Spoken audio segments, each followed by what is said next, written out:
वंदे देवमुमापतिं सुरगुरुं वंदे जगत्कारणं वंदे पन्नगभूषणं मृगधरं वंदे पशूनां पतिं वंदे सूर्यशशाङ्कवह्निनयनं वंदे मुकुन्दप्रियं वंदे भक्तजनाश्रयं च वरदं वंदे शिवं शंकरं। नमः पार्वतीपते शिव हर हर महादेव। प्रजापते तात धन्यस्त्वं शिवशक्तधीः एतदेव पुनः सम्यक् ब्रूहि मे विस्तराद्विधेः। गेल्या 3 दिवसांपासून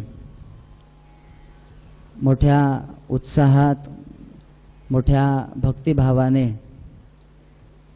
आपण भगवंतांच्या दिव्य लीला ऐकत आहोत। काल आपण कशा प्रकारे साक्षात नारदांना गर्व झाला आणि त्यांची फजिती कशी झाली ते आपण बघितलं। नारदांनी शंकरांचा अपमान केला आणि त्या अपमानाच्या प्रभावाने त्यांना दुःख प्राप्त झालं। त्यानंतर भगवान शिवशंकरांनी ती माया दूर केल्यानंतर मग मात्र त्यांना यथार्थ ज्ञान झालं आणि पुढे त्यांनी साक्षात ब्रह्मदेवाकडे जाऊन सगळं जे काही प्रश्न विचारले होते आणि मग एक एक एक एक सगळे उत्तर देऊ लागले ब्रह्मदेव। पुढे कुबेर साक्षात भगवंताचे मित्र कसे झाले आणि कुबेर हे पूर्वीच्या जन्मी कोण होते त्याच्यासाठी आपण कुणाचं चरित्र बघितलं? गुणनिधी। नाव गुणनिधी होतं, परंतु कसा वागायचा तो? बरोबर त्याच्या विरुद्ध त्याचं आचरण होतं। त्यानंतर तो गुणनिधी सुद्धा थोड्याच्या धर्माच्या प्रभावाने कशा प्रकारे साक्षात त्याला शिवलोकाची प्राप्ती झाली हे आपण बघितलं। काय धर्म केला होता? एक दिवा लावला होता छोटासा, म्हणून स्वल्पमप्यस्य धर्मस्य त्रायते महतो भयात। मग आता या सगळ्या कथेतून आपल्याला काय शिकायला मिळतं?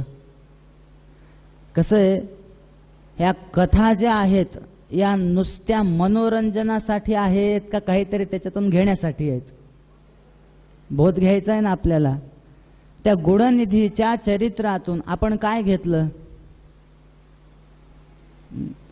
पालकांनी कसं असावं हे आपल्याला त्याच्यातून शिकता येतं।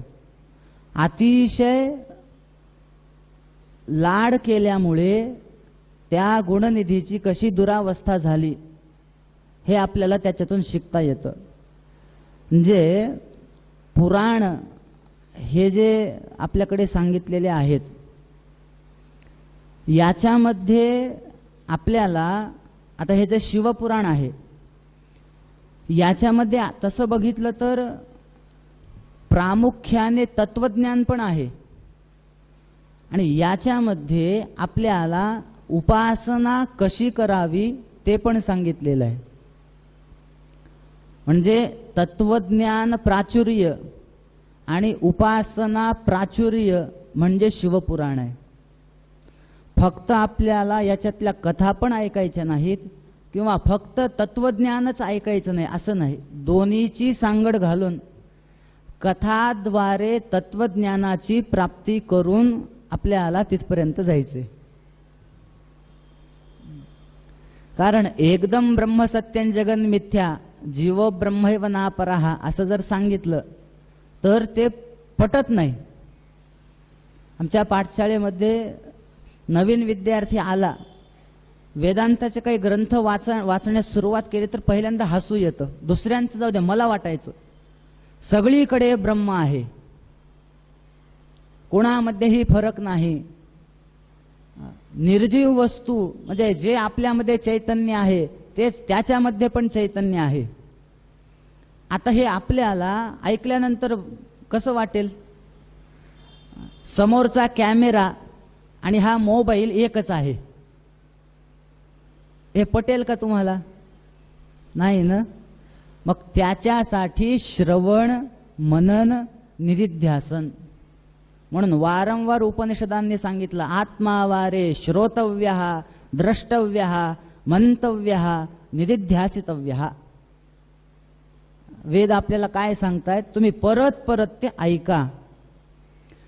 म्हणजे बघा, हे जे शिवपुराण आहे हे उपासना प्राचुर्य पण आहे, म्हणजे ह्याच्यामध्ये कसं कसं उपासना कराव्यात ते पण आहे, तत्वज्ञान पण आहे. पुढे जाऊन सांगतो, हे जे तत्वज्ञानाच्या ज्या गोष्टी आहेत ना, आनंद आपल्याला मिळणार आहे. दोन प्रकारचा आनंद आहे बरं याच्यामध्ये. एक बुद्धिजन्य आनंद पण आहे आणि दुसरं भावजन्य आनंद पण आहे. बघा, बुद्धिजन्य आनंद आणि भावजन्य आनंद याच्यामध्ये काय फरक आहे? बुद्धिजन्य आनंद कधी होतो? एखाद्या वेळेस आपली बुद्धी वापरून त्या ठिकाणी जर एखादा शोध लावला आणि त्याच्यानंतर जो आनंद उत्पन्न होतो त्याला म्हणायचं बुद्धिजन्य आनंद. असं समजा, एखाद्या मुलाने खूप डोकं लावून आपल्या आईसाठी, आईवर एक छान लेख लिहिला. खूप डोकं लावलं, हे वाच ते वाच, कसं लिहावं काय नाही, सगळे नियम बघितले आणि आईविषयी एक लेख लिहिला. आता बघा, हे जे लेख त्यांनी लिहिला, आईने तो वाचला आणि वाचल्या वाचल्या आईच्या मुखावर जो आनंद आहे तो यांनी बघितला आणि याला जे सुख झालं, हे सुख कशामुळे झालं? तर ते बुद्धीने युक्त असणारं त्यांनी जे काही रचलेलं होतं त्याच्यामुळे त्याला त्या आनंदाची प्राप्ती झाली. हे जे तत्वज्ञान आहे ना, हे सगळं बुद्धिजन्य आनंद आहे. याच्यामध्ये जर तुम्ही बुद्धी लावली नाही तर मग काय होतं की बाबा ते कालचा विषय काहीतरी ब्रह्म होतं, निर्गुण निराकार होतं, काहीतरी सगळं एकच होतं, काही कळालं नाही. पण त्याच जागी जर बुद्धीचा वापर करून जर बारीक विचार केला तर मात्र तत्वज्ञानासारखा आनंद कशात नाही. मग मोठे मोठे शास्त्री वेदांती ते जेव्हा चर्चा करतात ना, त्यावेळेस भूक तहान सगळं विसरून जातात. त्याच्यातले सिद्धांत फक्त आपल्याला तेवढं खोल गेलं पाहिजे. म्हणजे शिवपुराणातील जे तत्वज्ञान आहे ते आपल्याला बुद्धिजन्य पण आनंद देतं आणि त्याच्यातील काही मनोरंजन कथा असतात बघा, मनाला आनंद देणारे असतात. ते काय आहे? ते भावजन्य आनंद आहे. मी तुम्हाला व्यवहारातलं सांगतो. छोटासा मुलगा आहे, नवीन नवीन बोलायला शिकला, बाबा बाबा म्हणू लागला, आई आई म्हणू लागला. किती आनंद होतो. आता त्याच्यामध्ये काहीतरी असं विशेष आहे का? काहीच विशेष नाहीये, पण आनंद किती होतो. माऊलींनी याच्यावर फार सुंदर एक ओवी सांगितलेली आहे 11व्या अध्यायामध्ये. नातरी बालक बोबडा बोली, का वाकुडा विचुका पाऊली, ते चोज करुनी माऊली रिझे जेवी. तो वाकडं तिकडं चालू लागला. हा बघा बघा बघा कसा चालतोय. काहीच नाही ह्याच्यामध्ये विशेष, पण भावजन्य आनंद आहे.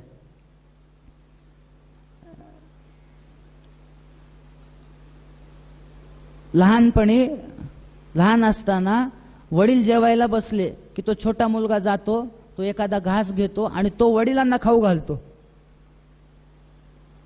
असं होतं की नाही? तो बरं ते वडील एवढ्या आनंदाने खातात, जसं काही म्हणजे ह्याला येतच नाही खायला आणि आता ते तो खाऊ घालतोय म्हणूनच मी माझं पोट भरतंय. माऊलींनी हाच दृष्टांत दिलाय. बालक बापाच्या ताटी रिगे आणि बापाचेची जेवू लागे, की तो संतोष नेली वेगे मुखची ओढवी. मला जसं काही खाताच येत नाही आणि तूच भरव बाबा मला आता. आता हा जो आनंद आहे ना, हा बुद्धिजन्य आनंद नाही, हा भावजन्य आनंद आहे. शिवपुराण आपल्याला बुद्धिजन्य पण आनंद देण्याचं कार्य करतं आणि भावजन्य पण आनंद देण्याचं कार्य करतं. म्हणून पुराणाकडे दोनही दृष्टीनं आपण विचार करावा. त्याच्यातून ज्ञान पण प्राप्त करायचंय, त्याचा आपल्याला अभ्यास पण करायचा आहे. नुसती कथा म्हणून ऐकायचं नाही. मला सांगा, इथं कोणाला अभ्यास कशाला म्हणतात हे माहिती आहे का? अभ्यासाची व्याख्या काय? पहाटे उठून जे करतात तो अभ्यास, अशी व्याख्या करायची का? नाही.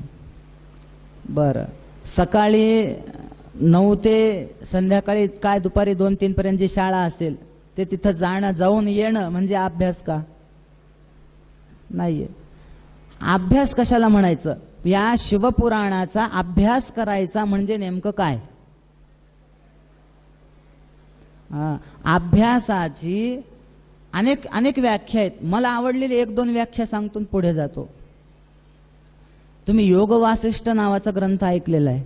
योग वासिष्ठ साक्षात वसिष्ठांनी रामांना सांगितलेला आहे. फार सुंदर तात्विक ग्रंथ आहे. त्याच्यामध्ये अभ्यास कशाला म्हणायचं?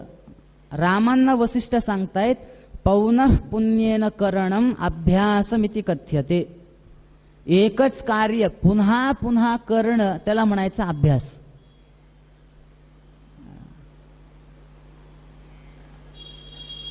पंचदशीमध्ये वेदांत शास्त्राचा फार सुंदर ग्रंथ आहे. त्याच्यामध्ये त्यांनी दिलंय अभ्यास कसा करायचा.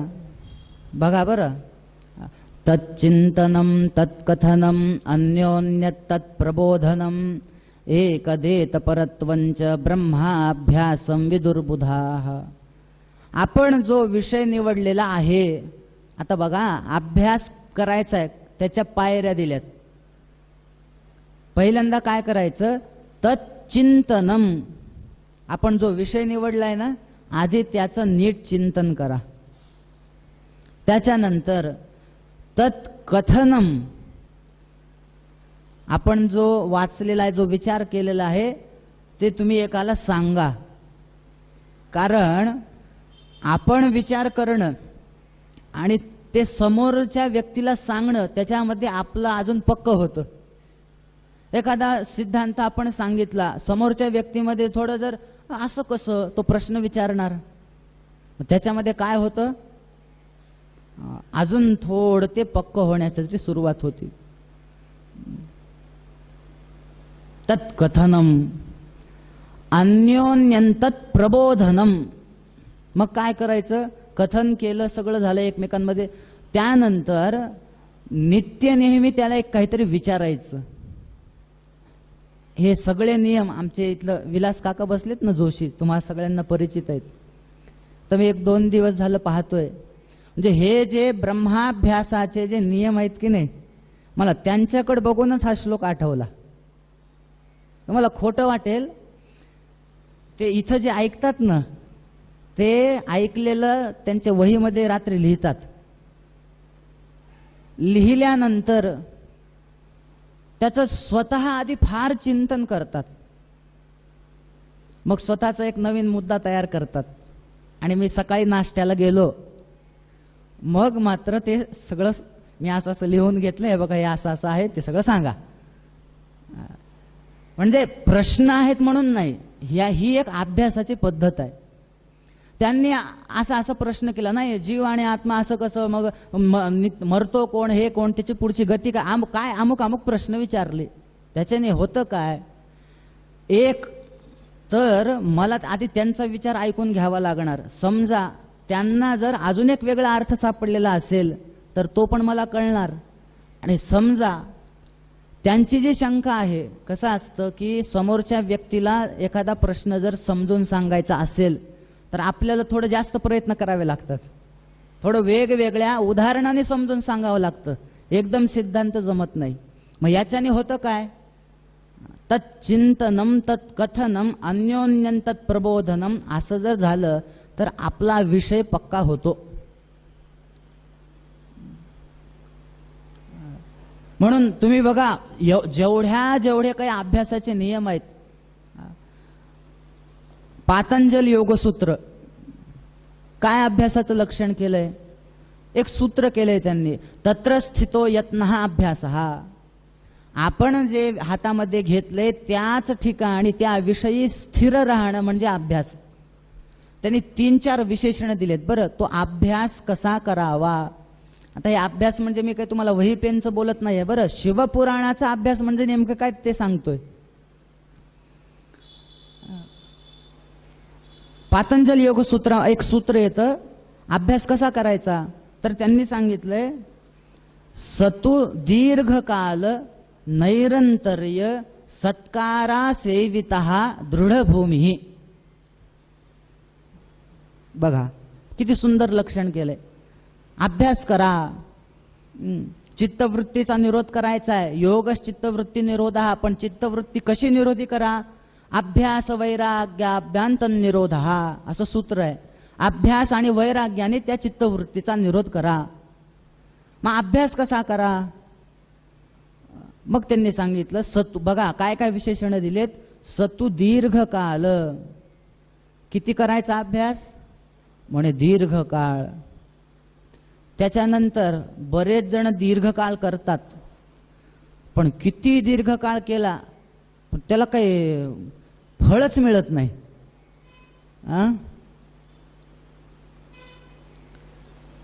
एखादा मुलगा आहे, पाठशाळेत राहतो.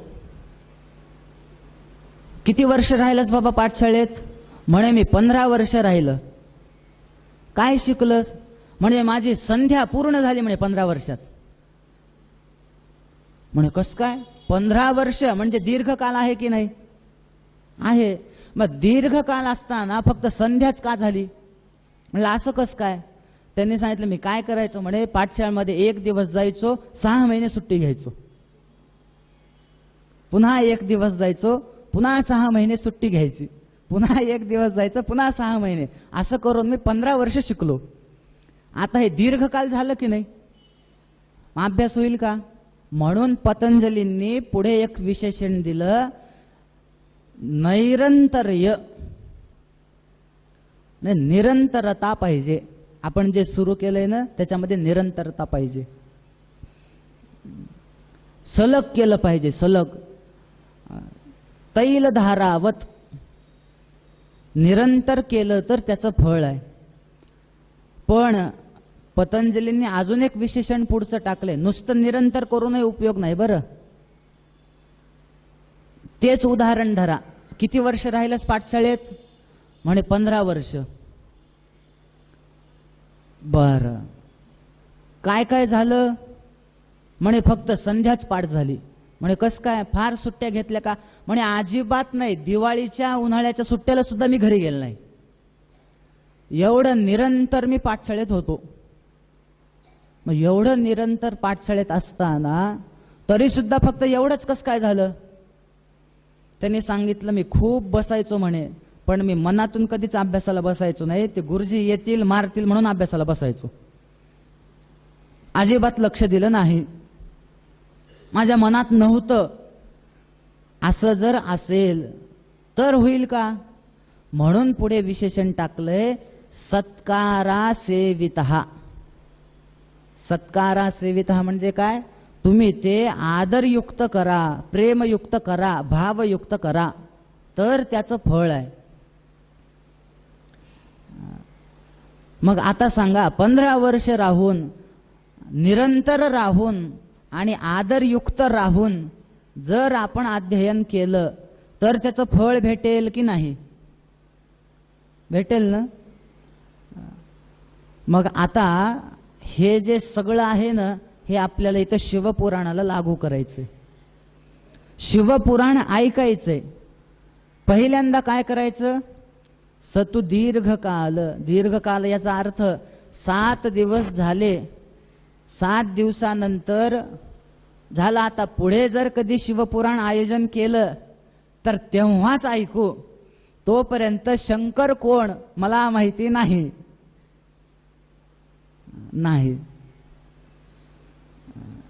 नित्य थोडं तरी, नित्य नाही आठवड्यांतून कमीत कमी आपलं झालं पाहिजे, काहीतरी वाचन झालं पाहिजे. सतु दीर्घकाल नैरंतर्य आणि सत्कारा सेविता मनातून झालं पाहिजे.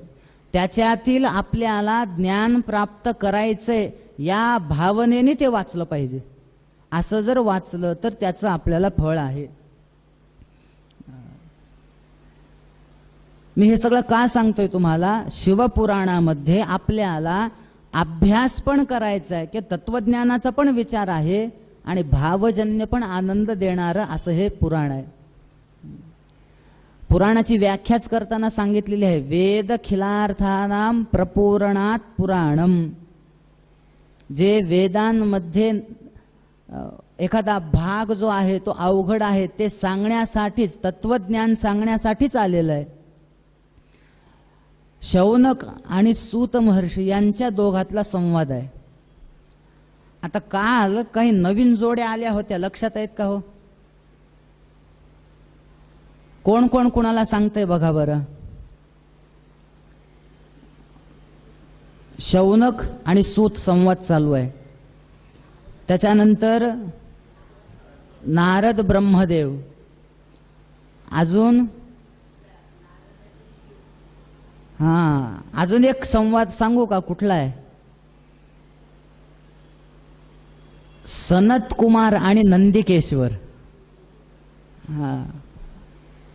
म्हणून म्हणलं ना, हे कोण कोणाला सांगते ते आधी लक्षात ठेवा, नाहीतर काय चाललंय ते काल मी तुम्हाला सांगितलं ना, भुलभुलैया कशी असती. मग त्या सर्वोपनिषदो गावो दोग्धा गोपाल नंदनहा, हा जो श्लोक आहे ना, एक गुरुजी पाठ सुरू करताना मंगलाचरण म्हणून हा श्लोक म्हणायचे. गीतेच्या आपण जे सुरुवातीला म्हणतो. बरेच वर्ष झाले, म्हणजे गीता भाष्य त्यांनी शिकायला घेतलं विद्यार्थ्यांनी. शंकर भाष्य आहे, आपण कधी वाचला असाल तर बघा. गीतेवर एक एकादश टीकोपेता म्हणून एक ग्रंथ आहे. त्या गीतेवर 11 जणांच्या टीका आहेत. 3 भागांमध्ये तो ग्रंथ आहे. आता शंकर भाष्य वगैरे सुरू करायचं, मग त्यांनी काय केलं, दररोज एक मंगलाचरण करायचं. कोणतं? सर्वोपनिषदो गावो दोग्धा गोपालनंदनहा पार्थो वत्स सुधीर भोक्ता दुग्धंगीतामृतम महत. झालं. अक्षरशः सगळं शिकवणं संपलं. गुरुजींनी विचारलं, काय रे पोरांनो, शंकर भाष्य कळालं? म्हणे हो गुरुजी कळालं. म्हणे कळालं? म्हणे छान. बरं. त्यांनी गुरुजींना एक प्रश्न केला, गुरुजी आम्हाला हे सगळं कळालं हो, फक्त एक प्रश्न आहे, विचारू का? म्हणे काय प्रश्न आहे? तेव्हापासून माझं विचारण्याचं चालू आहे, सगळं कळालं पण ते 2 गधे कोण आहेत म्हणले. गुरुजी म्हणाले कुठले 2 गधे? विद्यार्थ्यांनी सांगितलं, तुम्ही दररोज सुरुवातीला मंगलाचरण काय करता? सर्वोपनिषदो गावो दोग्धा गोपाल नंदनहा. मग गुरुजींच्या लक्षात आलं ते दोग्धा जोडून आहे, ते दोग्धाला 2 गधा. मग गुरुजींनी डोक्याला हात लावला, काही नाही म्हणले, हे 2 गधा म्हणजे एक मीन एक तुम्ही आहेत म्हणले.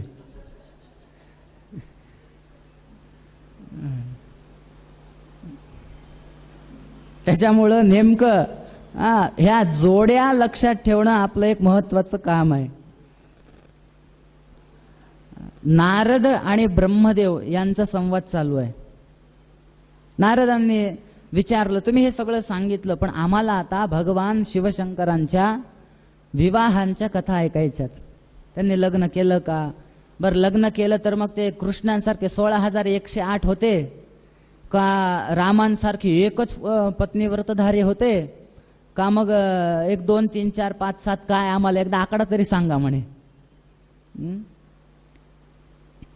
सांगतो म्हणे, ऐका.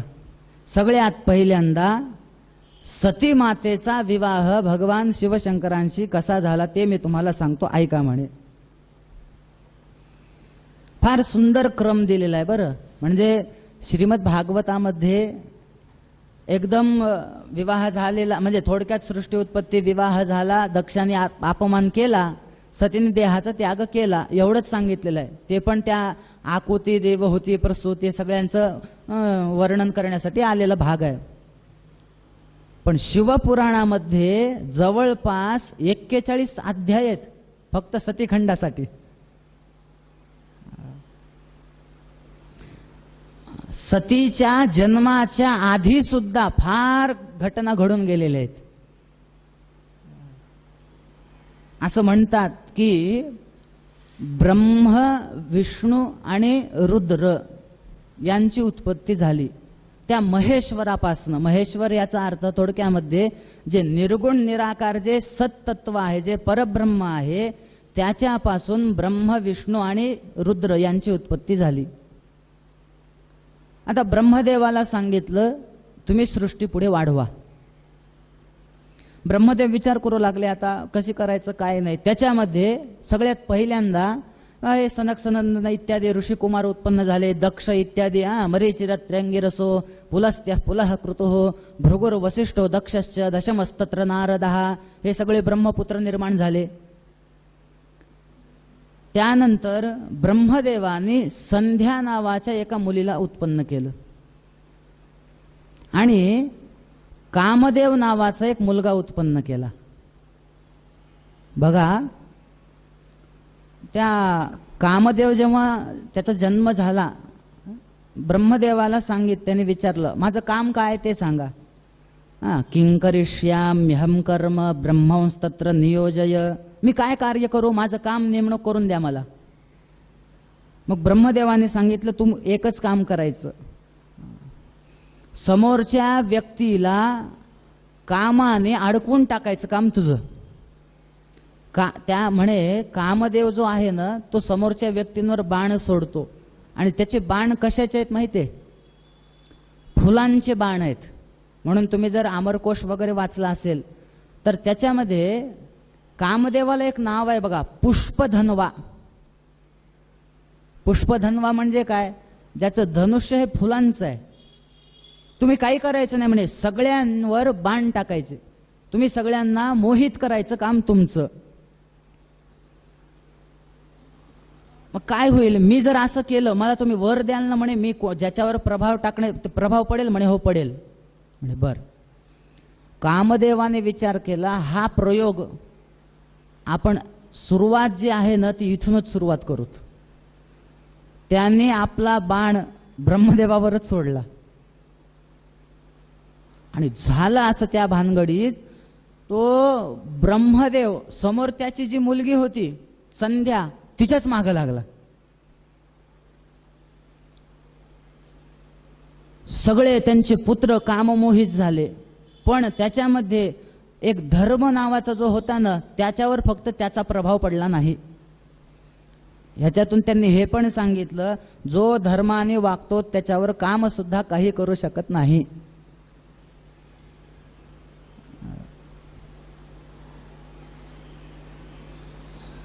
धर्माला वाटलं हे असं कसं वागतायत, ब्रह्मदेवाला कळू नये का एवढं? स्वतःची मुलगी आहे, असं कुठं ते वाईट दृष्टीने बघावं का? ब्रह्मदेव हे ऐकायलाच तयार नाहीत कोणी, कारण कामाचा प्रभाव सगळा त्या कामदेवाचा. तर करावं काय, करावं काय? धर्माने शंकरांची स्तुती केली. शंकरांना सांगितलं, तुम्ही या आणि हे सगळ्यांना समजावून सांगा. ठीक आहे, काही हरकत नाही. शंकर तिथं आले. शंकरांनी सांगितलं, ए ब्रह्मदेवा, हे काय करतोयस तू? कळतंय का काही? काय झालं असं कुठं मुलीच्या मागेला? अरे ही मुलगी म्हणजे कोण आहे तुला कळतं का? आपल्याकडे 5 प्रकारच्या आई सांगितलेल्या आहेत आणि 5 प्रकारचे वडील सांगितलेले आहेत. बघा, कोणाकोणाला आई म्हणावं आणि कोणाकोणाला वडील म्हणावं. राजपत्नी, गुरोः पत्नी, भ्रातृपत्नी तथैवच, पत्नी माता स्वमाता च पंचैते मातरस्मृताः. एवढ्यांना आई म्हणावं, आई मानावं. कोणाकोणाला? राजपत्नी, जी राजाची जी पत्नी आहे ती आपली आई आहे. त्यानंतर गुरोः पत्नी, आपल्या सद्गुरूंची जर पत्नी असतील तर ती आपली आई आहेत. त्याच्यानंतर भ्रातृपत्नी, आपल्या भावाची पत्नी म्हणजे आपली आई आहे. पत्नी माता म्हणजे आपल्या बायकोची आई, ही सुद्धा आपली आई आहे. आणि स्वमाताच, उद्या विचारणार आहे हे 5 आणि वडील 5. तुम्हाला आता लक्षात आलं, हे दररोज म्हणतात उद्या विचारतो, काही विचार नाही आले की सरळ इथं येऊन बसतात आणि इथून जातात.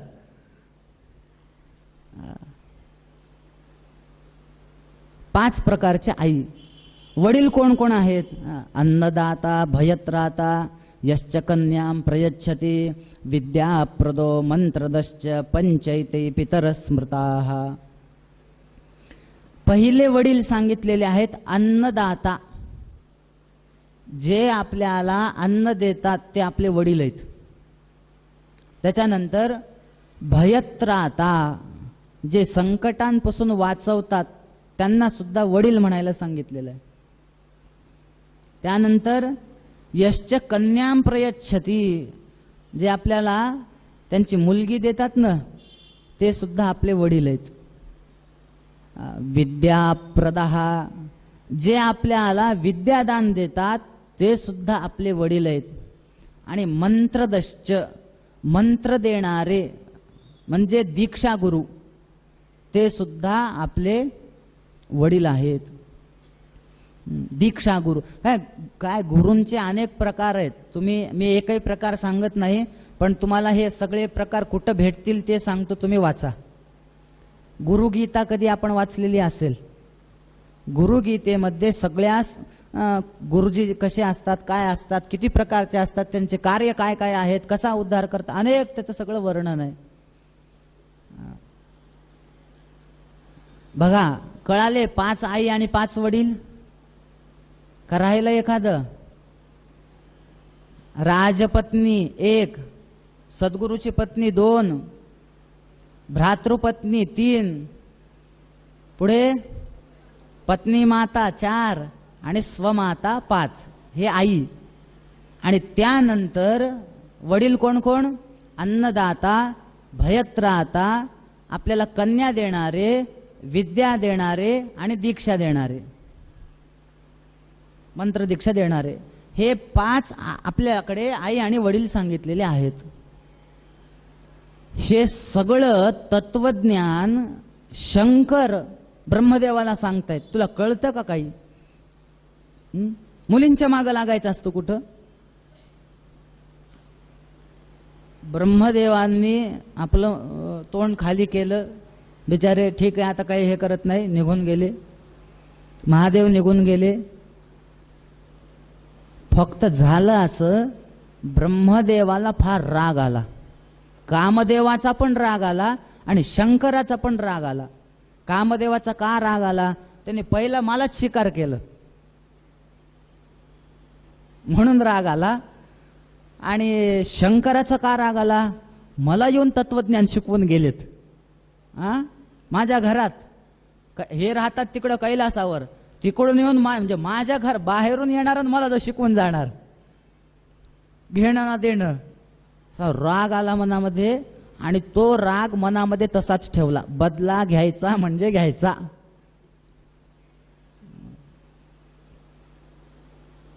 पुढे दक्षापासून, असं वर्णन आहे बरं, दक्षाच्या घामापासून रतीची उत्पत्ती आहे. त्या दोघांचा विवाह लावून दिला, कामदेव आणि रती.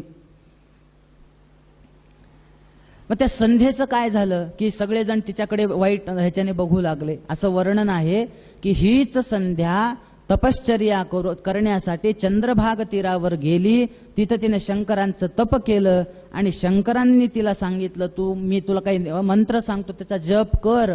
आणि मेधातिथी नावाचे एक ऋषी आहेत, ते यज्ञ करत आहेत, त्या यज्ञामध्ये तू स्वतः जा आणि नंतर तू तिथून प्रकट होशील. आणि तीच पुढे अरुंधती म्हणून झाली आणि वसिष्ठ आणि अरुंधतीचा विवाह झाला.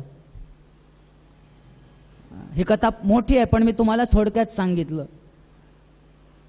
संध्या ही अरुंधती म्हणून जन्माला आली.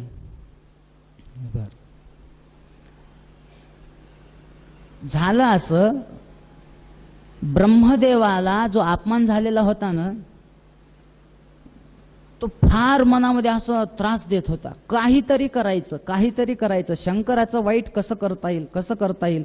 सगळ्यात पहिल्यांदा कामदेवाला बोलवलं, इकडे ये म्हणे, जा तिकडं आणि शंकरांवर काहीतरी कर आणि त्यांना अडकव. म्हणे कशासाठी?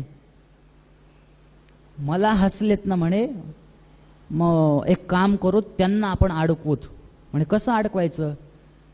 एक काम करूत म्हणे, महादेवाचं लग्न लावून देऊत, म्हणजे बरोबर ताप भेटते म्हणे त्यांना. ब्रह्मदेव विचार करतायत बरं, एकदा लग्न झालं मग बघू कसं आनंदाने राहतात. मग प्रयत्न करायचे, झालं, अनेक प्रयत्न केले, काही झालं नाही. पुन्हा वापस आले, काही प्रभाव पडला नाही. ब्रह्मदेवाने पुन्हा वसंताला निर्माण केलं. कामदेव आणि वसंत तुम्ही दोघं मिळून जा. गेले तरी काही झालं नाही. आणि मग शेवटी मात्र स्वतः भगवान विष्णूंची तपश्चर्या करण्यासाठी बसले. विष्णूंचं ध्यान केलं, विष्णूंची स्तुती केली. आणि या विष्णू आले. काय झालं मला काय सांगावं, मला महादेवाचं वाईट कसं होईल ते बघायचंय, महादेवाचा बदला घ्यायचा आहे. त्यांनी विवाह करावा अशी माझी इच्छा आहे. एकदा का लग्न झालं मग मात्र अडकतील म्हणे. तो काय करावं, ऐकायलाच तयार नाहीत. असं म्हणतात की विष्णूंनी इतकं समजून सांगितलं, म्हणजे ह्याच्यातले शब्द सांगतो तुम्हाला. कस्माद हेतो रीतिमतीस्तव जाता पितामह. थोडक्यामध्ये सांगायचं झालं तर तो स्वतःच्या हातानेच स्वतःच्या पायावर दगड मारून घेतोयस म्हणले. ब्रह्मदेवाने सांगितलं ते मला काही माहिती नाही, ऐकायलाच तयार नाहीत. विष्णूंनी सांगितलं तसं करू नका. एक फार सुंदर इथं शब्द टाकलाय विष्णूंनी, सर्वं विचार्य सुधिया ब्रह्मन् सत्यं हि तद्वद. काय सांगितलं त्यांनी, तुम्ही आधी योग्य विचार करा. तुम्ही विचार करून मग मला बोला की तुम्हाला हे करायचं की नाही, महादेवाला विवाहामध्ये अडकवायचं की नाही. म्हणे ते काहीच सांगू नका, मी विचार करणार नाही. आणि काय तुम्हाला, माझं सगळं विचार झालेला आहे म्हणे. आता या प्रसंगातून आपण हे पण शिकू शकतो की मोठ्यातल्या मोठ्या पदावर गेलेले व्यक्ती सुद्धा चुकू शकतात. महादेव सांगतायत विचार करा, विष्णू म्हणतात विचार करा. आपल्याकडे ना विचाराला एक फार मोठं स्थान दिलेलं आहे. विचार केला पाहिजे, विवेकाची प्राप्ती प्रत्येकाला असली पाहिजे. तुकाराम महाराजांनी आपल्याला सांगितलं की नाही, सारासार विचार करा उठा उठी, समाधान तो देही बालकाच्या. कितीतरी अभंग आहेत असे. वयाच्या प्रबोधे विचार ज्या नाही, समान तो देही बालकाच्या. म्हणे ज्याचं नुसतं वयच वाढत गेलं आणि त्याला विचार करण्याची क्षमता जर आली नाही तर तो जरी मोठा झालेला असेल, त्याचे केस जरी पांढरे झालेले असतील तरी सुद्धा संतांनी त्याला बालकच म्हटलेलं आहे. म्हणून विचार महत्वाचा आहे. कितीतरी अभंग आहेत. संतांनी सांगितलं विचारा वाचुनी न पविजे समाधान. तुम्हाला समाधान मिळणार नाही म्हणले, विचार करा. तुम्हाला पुढे जाऊन सांगू का, तुकाराम महाराजांनी तर जो विचार करत नाही त्याला फार पुढचा शब्द वापरलाय, सांगू का. विचार नाही नर खर तो तैसा. म्हणजे जो माणूस विचार करू शकत नाही ना त्याच्यापेक्षा गाढव बरा. बघा आता काय विचार करावा. फार सुंदर वर्णन आहे. तयाच्या चिंतने निरसेल संकट तराल दुर्घट भव सिंधू जन्मोनिया कुळी वाचे स्मरे राम धरी हाची नेम अहर्निशी. माऊलींनी तर ज्ञानेश्वरीच्या दुसऱ्या अध्यायामध्ये देखे सारा सार विचारिता भ्रांती ते पाही असारता तरी सार ते स्वभावता नित्य जाणे. आचार्यांनी सांगितलं की नाही, मी कोण आहे आधी तो विचार करा. काय माणसं विचार करतात पण कसा. आचार्यांचाच श्लोक आहे, काकस्य कतिवा दंता, असा माणसं विचार करतात. म्हणे काय विचार आहे, कावळ्याला दात किती, या विचारामध्ये वर्षानुवर्ष घालतात. इथं कोणी आहे का असं विचार करणार, नाहीत ना. आपण जरी कावळ्याला दात किती हा विचार करत नसू तरी सुद्धा आपला सगळा विचार जो चालू आहे तो संसाराचाच आहे. उठल्यापासून झोपेपर्यंत हे कसं मिळेल ते कसं मिळेल. उठलं की चला बाबा हा डब्बा करायचा आहे तो डब्बा करायचा आहे, भांडेवाली आलीच नाही आता मलाच भांडे घासावं लागणार. भांडे सुरू केले, मशीन आत्ताच लाईट जायची होती का, इन्व्हर्टर नाही काही नाही, आता एवढे कपडे मीच एकट्याने हाताने धुवायचे का, मीच सगळं करायचं. कपडे सुद्धा मीच धुवायचे, हे मात्र काहीच नाही. आंघोळ करतात, डबा घेतात, निघून जातात. पुन्हा सगळे घरदार झाडण्यामध्ये संध्याकाळ होती. माझं जेवण कधी करावं, एवढ्या 7-8 नवीन मालिका निघाल्यात, त्या मालिका कधी बघाव्यात. आणि त्या मालिका संपेपर्यंत पुन्हा पती घरी येतात, पुन्हा मीच स्वयंपाक करायचा, सगळं हे मीच करून पुन्हा हे काय जेवण बसून बसतात टीव्ही पुढे मॅच बघत. हे सगळं ओटा आवरणं, सगळे भांडे धुवून ठेवणं, हे सगळं करण्यामध्ये 11 वाजतात. झोपलो. उठल्यापासून झोपेपर्यंत विचार कशाचा चालू आहे, संसाराचा. पुरुषांचं सुद्धा असंच आहे. उठल्यापासून नोकरीला गेले, अमुक तमुक हे ते अमुक, लक्षात घ्या सगळ्यांनी. मग हा विचार करायचा का, कोहम कथमिदं जातम को वै कर्तास्य विद्यते उपादानम किमस्तीह विचार स्वयमीदृशः. मी कोण आहे, हे सगळं कशापासून झालेलं आहे, ह्याचा कर्ता कोण आहे, ह्याचं उपादान कारण कोण आहे, याचं निमित्त कारण कोण आहे. मी म्हणजे देह आहे का, नाहम भूतगुणो देह नाहम चाक्षगणस्तथा. ह्याच्यापेक्षा एतद विलक्षण कश्चित विचार स्वयमीदृशः. ह्या सगळ्यांपेक्षा वेगळा मी काहीतरी आहे, हा विचार केला पाहिजे. तुम्ही जर योग वासिष्ठ कधी वाचला असेल, त्याच्यामध्ये एक दुसरं प्रकरण आहे, मुमुक्षु व्यवहार प्रकरण. त्याच्यामध्ये मोक्षाचे 4 द्वारपाल सांगितलेत. बघा, आपल्याला सगळ्यांना सुख पाहिजे ना, तर त्या सुखाचे 4 द्वारपाल आहेत. मोक्षद्वारे द्वारपालाः 4 संप्रकीर्तिताः शमो विचारः संतोषः चतुर्थ साधु संगमः. शम, विचार, संतोष आणि साधू संगती, हे 4 ज्याच्याकडे आहेत त्याला जीवनामध्ये सुख मिळतं म्हणे. त्या विचाराला शमाची जोड पाहिजे, त्या विचाराला संतोषाची जोड पाहिजे आणि त्या विचाराला संतांची जोड पाहिजे, तर त्या विचाराचा काहीतरी महत्व आहे. हो, तुम्हाला जे काय आहे, हा विषय एवढा मोठा आहे, म्हणजे या विचारावर योग वासिष्ठांनी एक अध्याय दिलेला आहे. प्रामुख्याने 5 विचार. मी हे काही सगळं सांगणार नाही. अर्थ विचार करा, अनर्थ म्हणजे काय त्याचा विचार करा.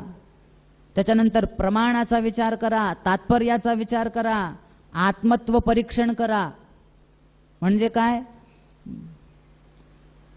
आपल्याला चारही पुरुषार्थाची प्राप्ती कशी होईल हा विचार करा. अनर्थकारक काय आहे हा विचार करा. आपल्याला आपलं नुकसान कशाने होतंय हे शास्त्रांनी जे जे काही सांगितले, जे प्रमाण सांगितले ते खरे आहेत का हा विचार केला पाहिजे. ते खरे आहेत म्हणजे विचार केला, खरे आहेत का म्हणजे तर्क करायचा आहे, कुतर्क नाही. परत सांगतो, आपल्याला ते कशा प्रकारे अजून त्याच्यामध्ये जाता येईल हे बघा. हे सगळं कशासाठी सांगितलं हा विचार जर तुम्ही योग्य प्रकारे केला, तुम्हाला पुढे जाऊन सांगतो. योग वासिष्ठातलाच एक श्लोक आहे, जर माणूस विचारहीन असेल एखाद्या वेळेस वरम कर्दम भेकत्वम, म्हणे एखादं चिखलातलं बेडूक होणं चांगलं. बघा बरं, मी सांगत नाहीये, स्वतः वसिष्ठ सांगतायत.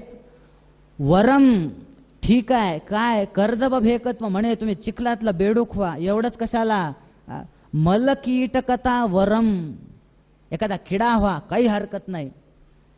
वरम अंधगुहाहित्वम, एखाद्या वेळेस एखाद्या अंधाऱ्या गुहेतला साप व्हा. पण न नरस्या विचारिता, पण विचारहीन राहू नका बाबा. विचार करा, विचार करा.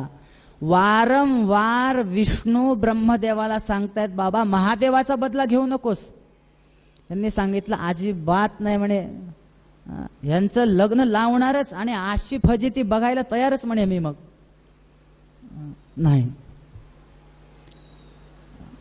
मग शेवटी विष्णूंनी ओळखलं हे काय आता ऐकत नाहीत. ठीक म्हणे, एक काम कर, आता त्यांची पत्नी तुला द्यायची ना त्यांना, तू एक काम कर, भगवती शिवाची उपासना कर. शिवा याचाच अर्थ आपण जे भगवती तत्व म्हणतो ना, आपण सगळ्यांनी देवी भागवत ऐकलेलं आहे. सर्व चैतन्य रूपांताम आद्यां विद्यांच धीमहि बुद्धियान प्रचोदयात. हे जे सर्व चैतन्य रूप अशी जी हे जे तत्व असणारी जी भगवती आहे तिचं तुम्ही ध्यान करा, तिची उपासना करा. ब्रह्मदेवांनी सांगितलं ठीक आहे, काय हरकत नाही. जप सुरू केला. बराच काळानंतर असं म्हणतात की देवी प्रसन्न झाल्या. काय पाहिजे म्हणे, तुम्ही शंकराची पत्नी म्हणून व्हा.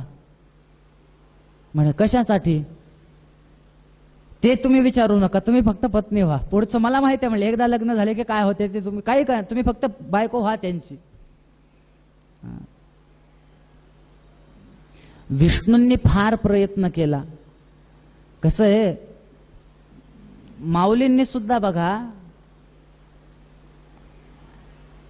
त्या, तुम्हाला पसायदान सगळ्यांना पाठ आहे ना, आहे पसायदान, पसायदान पाठ आहे.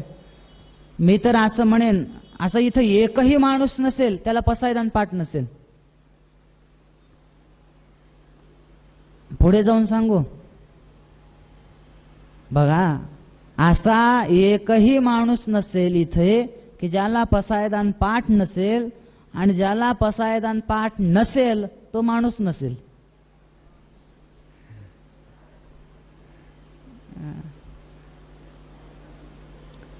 बघा त्याच्यामध्ये माऊलींनी दुष्टाला नष्ट करा असं सांगितलंय का दुष्टाच्या बुद्धीला नष्ट करा असं सांगितलंय. कुठली ओवी आहे सांगा बरं. आता तुम्ही सांगितलं दुष्टाच्या बुद्धीला नष्ट करायचंय, ओवी कुठली आहे? हा बरोबर, जे खळांची व्यंकटी सांडो तया सत्कर्मी रती वाढो भूता परस्परे पडो मैत्र जीवांचे. आहे की नाही? जे खळांची व्यंकटी सांडो. वारंवार विष्णू काय करू लागले, आता इथं खळ म्हणून आपल्याला ब्रह्मदेवच घ्यायचे. खल हे काय असतं, असा विचार आहे. समाजामध्ये एक 5-7 प्रकारचे लोक फिरत असतात. काही लोक असे असतात की आपलं जे संपूर्ण आयुष्य आहे ते इतरांसाठी आपण वापर करायचा. काही असे असतात, मला इतरांचं माहिती नाही पण मी माझं चांगलं राहील पण इतरांना त्रास देणार नाही. काही माणसं असे असतात फक्त स्वतःसाठी जगायचं. आणि काही माणसं असे असतात म्हणे माझं कसं का होईना समोरच्याचं म्हणजे वाटोळ झालंच पाहिजे. आता बघा बरं, आपण याच्यातले कुठं बसतो ते बघायचंय आणि ब्रह्मदेव ह्याच्यात कुठं बसतात ते बघायचे. काय म्हणताय? काही माणसं फक्त बस सगळ्यांचं भलं व्हावं, संत आहेत आम्हाला काही नको बाबा, यांचं चांगलं व्हावं, यांचं चांगलं व्हावं. ज्ञानेश्वर महाराजांनी लिहिली, माऊलींना काय मिळालं? असं काही फार असं काही कोणासाठी लिहिली? आपल्यासाठी लिहिली. हरिपाठ लिहिला कोणासाठी? चांगदेव 65 लिहिली कोणासाठी? जरी चांगदेवासाठी लिहिलेली असेल ते पण आता पण आपल्याला कामाला येते की नाही? अमृतानुभव रचलं कोणासाठी? हे सगळं काय आहे? तुकाराम महाराजांनी गाथा रचला, रामदास स्वामींनी दासबोध लिहिला कोणासाठी? एकनाथ महाराजांनी भागवत रचलं, एकनाथी गाथा आहे, अमुक तमुक, हे सगळे ग्रंथ कोणासाठी? आपल्यासाठी. म्हणजे ह्यांचं जे जीवन आहे हे कोणासाठी आहे? दुसऱ्यांसाठी. बरं बघा, मनातल्या मनात ठरवायचं आपण ह्याच्यात बसतोत का. मनातल्या मनातच बसत असतो तर राईट करा, नाही तर पुढे बसतोत का ते बघा. झालं. काही जण मात्र फक्त मी माझं बघणार बस. ते उन्हाळ्याच्या दिवसामध्ये एकाच घर पेटलं म्हणे, घराला अगदी लागला. ते त्यावेळेस काही तेवढ्या गाड्या नव्हत्या, एकदम पटपट आल्या आणि ते फवारे मारव हे कर, काहीच नाही. लोक आले ते शांत करण्यासाठी, अग्नी शांत करण्यासाठी बरेच जण आले. त्याच्यामध्ये जो एक शांत करण्यासाठी आला होता ना, म्हणे एक लांब दाढीचा माणूस होता. हे अग्नी शांत करता करता नेमकी एक त्या अग्नीची ठिणगी त्याच्या दाढीला लागली आणि त्याच्या दाढीच पेटली. आता तो दाढीला अग्नी, तो पटपट पटपट पटपट तो हे करू लागला, शांत करू लागला. तेवढ्यामध्ये एक माणूस आला आणि ह्याचा हात धरला. थांब म्हणे. माझा हात धरायला काय झालं? नाही तो थोडं थांब. झालं काय? अरे माझी दाढी जळतीये. तू थांब म्हणे थोडं. ह्याने एका ह्याने ह्याचा हात धरला, एका हाताने आपल्या खिशातून एक बिडी काढली आणि ती त्या ह्याला लावली. काडे पेटे नाही म्हणे, तेव्हापासून हुडकत होतो. बरं झालं तुझी दाढी पेटलेली दिसली. ज्याने बिडी पेटवली निघून गेला. म्हणजे ह्याची दाढी जळाली तरी चालेल पण ह्याची बिडी पेटली पाहिजे.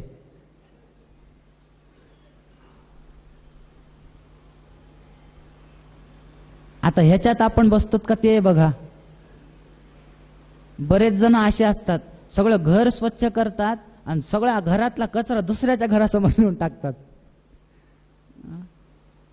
माझं चांगलं झालं पाहिजे, दुसऱ्याचं माहित नाही. त्याच्या घरात कचरा होईल, ते वाऱ्याने आत जाईल. माझं घर स्वच्छ झालंय ना, संपला विषय. फक्त दुसऱ्या काही तर असे असतात, माझं चांगलं होऊ न हो, दुसऱ्याचं नुकसान झालं पाहिजे. माझं काही हो, दुसऱ्याचं मात्र नुकसान झालं पाहिजे. ते असं सांगतात बघा, फार जुनी गोष्ट आहे. एक माणूस वनामध्ये एके ठिकाणी थांबला, रात्रीची वेळ. ते आजूबाजूच्या लोकांनी सांगितलं इथं थांबू नकोस. म्हणे का? या ठिकाणी रात्री वाघ येतात. त्यांनी सांगितलं मला माहिती आहे, म्हणले इथं पाटी पण लावलेली आहे, इथं रात्री थांबू नका, वाघ येण्याची शक्यता आहे. माहिती आहे, मग तरी का थांबतोयस? त्यांनी काय सांगावं? काय म्हणे, मी इथं थांबलो, रात्री वाघ येईल, आल्यानंतर त्याला मी दिसेल, मग तो मला खाईल, आणि खाल्ल्यानंतर त्याला चटक लागेल की इथं माणसं येणं जाणं चालू असते, मग पुन्हा दरवेळेस येणाऱ्या जाणाऱ्याला वाघ खात राहील. म्हणजे मी गेलो तरी चालेल, पण दुसऱ्यांना सुद्धा तसं. हे काय, माझं कसं का होईना, समोरच्याचं नुकसान. भर्तृहारींनी याच ह्याच्यामध्ये एक श्लोक टाकलेला आहे, एके सत्पुरुषा परार्थ घटका स्वार्था विरोधेन ये. फार सुंदर वर्णन आहे बरं, की माणसं जगतात कसे, त्यांचे प्रकार कसे पडतात.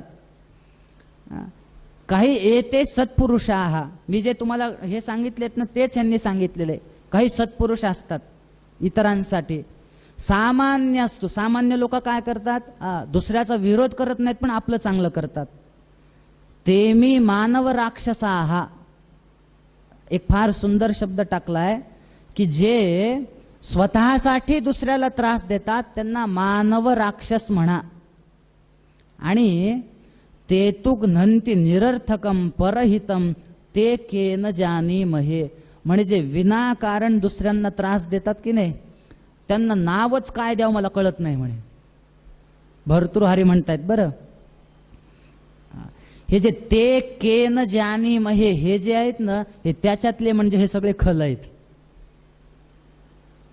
विनाकारण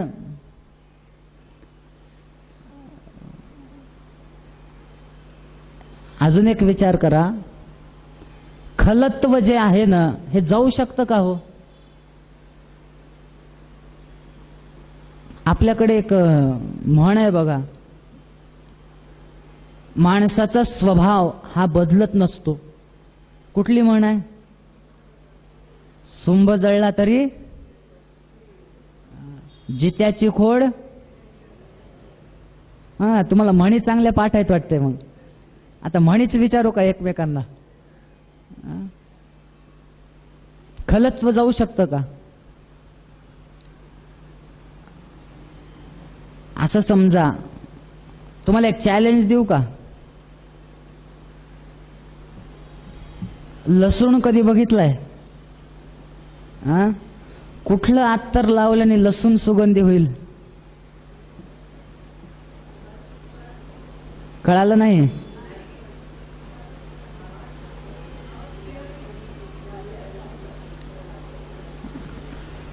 अत्तर अत्तर नाही ना. शास्त्रकारांनी हेच सांगितलंय, दुर्जन सुजनी कर्तुम यत्नेनापि न शक्यते संस्कारेणापि लशुनम कस सुगंधी करिष्यति. म्हणजे जसं कितीही संस्कार केले तरी ते लसूण जसं शुद्ध होत नाही किंवा त्याचा वास जसा चांगला येऊ शकत नाही, त्याचप्रमाणे किती जरी आपण दुर्जनाला चांगलं करण्याचा प्रयत्न केला, अजिबात सुधरत नाही म्हणे ते. अजिबात नाही. तुकाराम महाराजांनी एक फार सुंदर उदाहरण दिले, करिता नये नीट श्वानाचे ते पुच्छ खापरा परीस काय करे. कुत्र्याची शेपूट.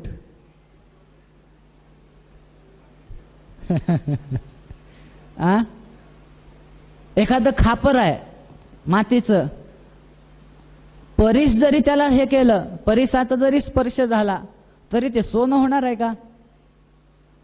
ते बदलतच नाहीत. आमच्याकडे एक असंच कीर्तनामध्ये गेलो आणि तिथं एका कीर्तन वगैरे झालं. आता वारकरी कीर्तन आमच्या लातूर जिल्ह्यातली वेळ असते 9 ते 11 रात्री. कीर्तन वगैरे झालं कीर्तन झाल्यावर एक स्त्री आली, महाराज एक 15 मिनिटं घरी येता का? म्हटलं काय झालं? नाही तुम्ही थोडं घरी चला, तुम्हाला बोलायचंय. म्हणलं काय कीर्तन नीट झालं नाही का? हो ना, घरी नेऊन मारता का म्हणलं आता? नाही नाही नाही, कीर्तन एकदम छान झालंय. म्हणलं काय? तुम्ही चला तरी, दूध घ्यायला चला, माझं एक काम आहे. काहीच नाही, दुधाचा ग्लास संपेपर्यंत माझी शंका सांगून टाकते, फक्त चला, इथंच बाजूला घर आहे. लक्ष देऊन ऐका बरं. मी गेलो. काय झालं? त्याने दूध वगैरे दिलं. 11:30 वाजले होते. म्हणे महाराज एक काम करा की. मी काय? खरं खरं सांगते म्हणे, माझा जो पती आहे ना त्याला दारू प्यायची फार सवय आहे म्हणे. बरं, मग त्याला तुम्ही थोडं काहीतरी सांगा की दारू पिऊ नये, चांगलं सांगा. आता मी म्हणलं ठीक आहे, बोलवा, कुठं आहेत? बघितलं तर त्याच्या बायकोच्या लक्षात आलं, पती परत प्यायलाच गेलेला होता. थोडं थांबा, थोडं थांबा, थोडं थांबा, असं करत करत रात्री 12:30ला आला तो. आल्यानंतर बघितलं आहे घरामध्ये महाराज. आला आत. काय झालं? मी त्याला म्हणलं बाबा तुझ्या बायकोची तक्रार आहे. म्हणलं माझ्या बायकोची तक्रार? माझ्याविषयी? म्हणे हो. असं? त्याने रागाने बायकोकडे असं बघितलं. काय? तर मी बघूनही दाखवलं असतं, पण ते अनुभवजन्य ज्ञान नाही ना. सो रागाने बघितलं. ठीक आहे, मी तुला नंतर बघतो. म्हणे काय तक्रार आहे सांगा. म्हणे तुम्ही दारू पिता, मद्य पिता. म्हणे हो. मग? नाही चांगलं नाही. म्हणलं पिऊ नका. दारू पिणाऱ्याला चांगलं म्हणतात का? एखादा माणूस जर तसा समोर आला, हो यांच्या नादी लागू नका, जा पुढे. सहज माणूस बोलून निघतो की नाही? नाही नाही, यांच्या नादी लागू नका, चला पुढे चला. बरं, ते दारू फुकट मिळते का? त्याला पैसे द्यावे लागतील. जे पैसे देऊन आपल्या शरीराचा पुन्हा हे होणार, नाश होणार. आपण काय करतोय त्याची शुद्धी नाही. गावातले लोक चांगले म्हणत नाहीत, घरातले लोक चांगले म्हणत नाहीत. बरं, आपलंच बघून जर पुढे जाऊन पोरं दारू प्यायला लागले तर? त्याला अनेक मी दारूचे नुकसान वगैरे सांगितलं, पिऊ नका. त्याने सांगितलं ठीक आहे म्हणे महाराज, आजपासून बंद म्हणजे बंद. मला आश्चर्य वाटलं. म्हणलं काय म्हणालात? म्हणे महाराज आजपासून बंद म्हणजे बंद. मला आश्चर्य वाटलं, 20 वर्षाची ह्याला सवय आहे दारू प्यायची, एका क्षणात हा कसा म्हणतो बंद? त्याला विचारलं, म्हणलं काका तुम्ही बंद करतो म्हणताय, मग नेमकं तुम्ही काय बंद करणार आहेत? काही नाही महाराज, सोपं आहे म्हणे, आजपासून तुमच्यासारखे महाराज घरी येणंच बंद. म्हणला घरी काय, गावात सुद्धा पाऊल ठेवू देत नाही आता. आता अशा लोकांना किती वेळ समजून सांगावं म्हणजे तो सुधरेल?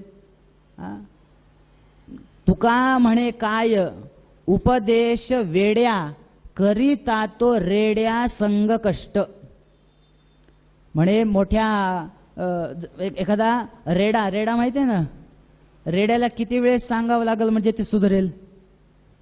म्हणे एखाद्या व्यक्तीला जो सुधरूच शकत नाही त्याला जर तुम्ही सांगत बसाल तर म्हणे रेड्याला संगत केल्यासारखं आहे. रेड्यासोबत संगत काय उपयोग आहे? बरं, तुम्हाला अजून एक चॅलेंज देतो, हे थोडं अजून सोपं आहे. तुमच्याकडे ते सगळे पदार्थ आहेत, पण काहीच करायचं नाही. एक कापुराच्या पाण्याचं एक छोटंसं आळं तयार करायचं. बघा, कापुराच्या पाण्याचं आळं तयार केलं, त्याच्यामध्ये छानपैकी त्याला एक कस्तुरी केशराचा वगैरे लेप द्यायचा. फक्त काय करायचं, त्याच्यामध्ये एक छोटासा कांदा ठेवायचा, त्याच्यावर सोन्याच्या घागरीनं अभिषेक करायचा. केशर लावलंय, अत्तर लावलंय, नाही, पुढचं तुम्हाला कळालं. शास्त्रकारांनी हाच दृष्टांत दिलाय. कर्पूर धूली रचिताल वालहा कस्तुरिता कुंकुम लिप्त देहा सुवर्ण कुंभैः परिशिच्यमानः निजम गुणम मुंचति किम पलांडू. पलांडू म्हणजे कांदा, स्वतःचा गुण सोडतो का? शास्त्रामध्ये त्याला सांगितलंय श्वा यदि क्रियते राजा तत्किन नाशनात्युपानहम. एखाद्या कुत्र्याला जरी राजा केलं, कुत्रा चप्पल चघळण्याचं सोडणार आहे का सांगा? नाही, स्वभाव बदलत नाही. कितीही पाणी तापवा, पुन्हा त्याच्या स्वतःच्या स्वभावाकडे जातं की नाही? पाण्याचा स्वभाव काय? शीतलता. सुतप्तमपि पानीयम पुनर्गच्छति शीतताम. पुन्हा ते थंड व्हायला सुरुवात होती. पण मग आता खल सुधरू शकतील का, असा आपला प्रश्न आहे. मग आपण म्हणणार एवढं आम्ही असं चिंतन केलं आणि असं वाटलं की काही सुधारायची शक्यता नाही. कसं आहे, ह्या खलांसंबंधी 3 जणांच्या 3 वेगवेगळ्या भूमिका आहेत.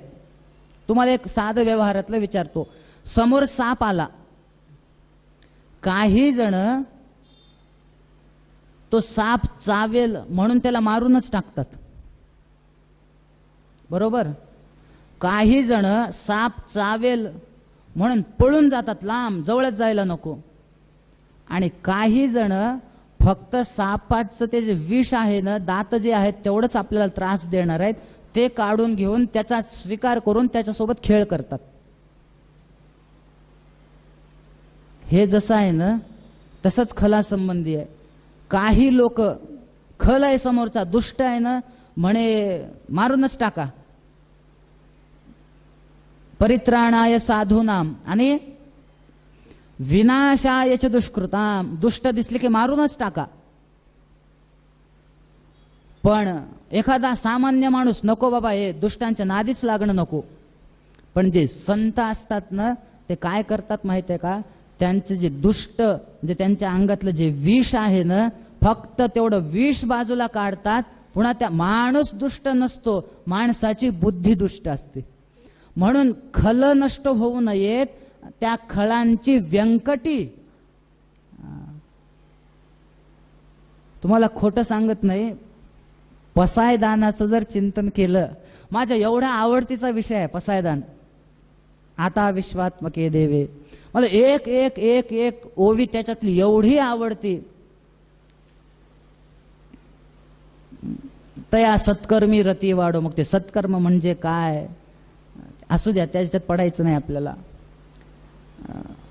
मी काय सांगतोय, आपल्याला जे संतांनी सांगितले, जी आता बघा, हे जे खळांची व्यंकटी सांडो जी आहे की नाही, बरोबर हा पूर्ण प्रकार साक्षात विष्णूंनी ब्रह्मदेवाविषयी केला असं वर्णन आहे. तुम्हाला खोटं वाटेल, याच अर्थात ही जी ओवी आहे ना, याच अर्थाचा श्लोक शिवपुराणात येतो. काय सांगितलं? माऊली सांगतायत खळांची व्यंकटी सांडू, आणि विष्णू ब्रह्मदेवाला सांगतायत जडताम त्यज मंदात्मन कुरुत्वम नेदृशी मतिम. तू अशी बुद्धी करू नकोस, अशी जी तुझी वाकडी बुद्धी आहे, तू त्याचा त्याग कर. यांनी ऐकलं नाही.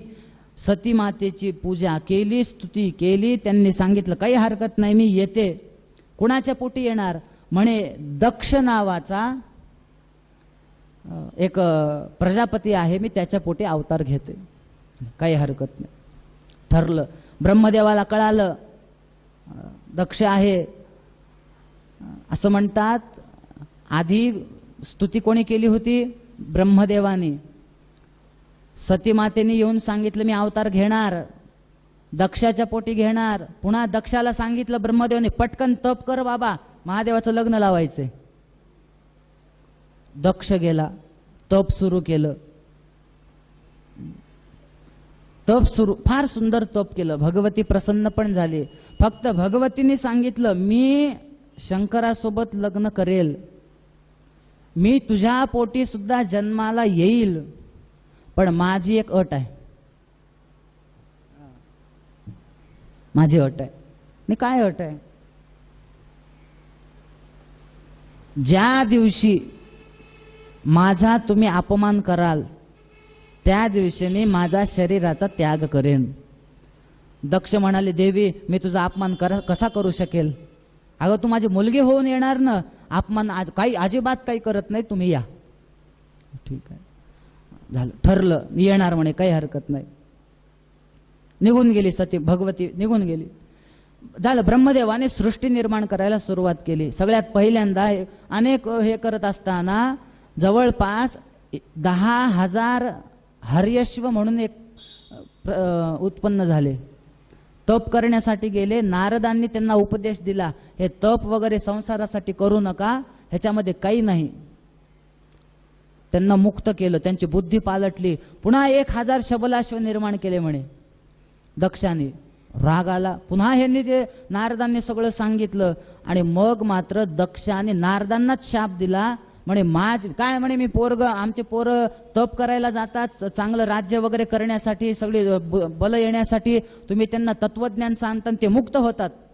तुम्हाला शाप देतो म्हणे, तुम्ही एका ठिकाणी कधी राहणारच नाहीत. हा नारदांना दक्षाचा शाप आहे. कसं आहे, चांगलं सांगितलं तरी सुद्धा तुम्हाला माहिती असेल, तुकाराम महाराजांच्या अंगावर एका स्त्रीने उकळतं पाणी टाकलं होतं की नाही? का बरं? ह्या माणसाने माझ्या नवऱ्याला परमार्थाला लावलं. हे दक्षाचं तसंच आहे.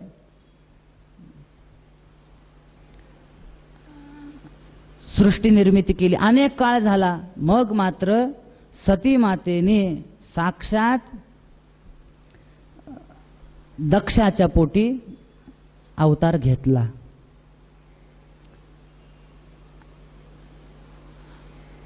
ह्याच्यामध्ये शिवपुराणातील सतीखंडातील 14वा अध्याय, सती माता जन्मल्यानंतर केवढा उत्सव केलाय. जसं भागवतामध्ये कृष्णाचा जन्म झाल्यावर आहे की नाही, तसंच इथं पण आहे. फक्त आपण सतीमातेसाठी अजून पाळणा तयार केला नाही मुद्दाहून, कारण अजून आपल्याला महादेवाच्या लग्नापर्यंत जायचंय ना. काय काय उत्सव केला. उत्सवश्च महानासीत गानवाद्य पुरस्सरम, मोठे मोठे गीत गाण वाजत्री सगळं वाजू लागलं. सगळ्यांना आनंद झाला. सगळे भगवंताची स्तुती करू लागले, देवी मातेची स्तुती करू लागले.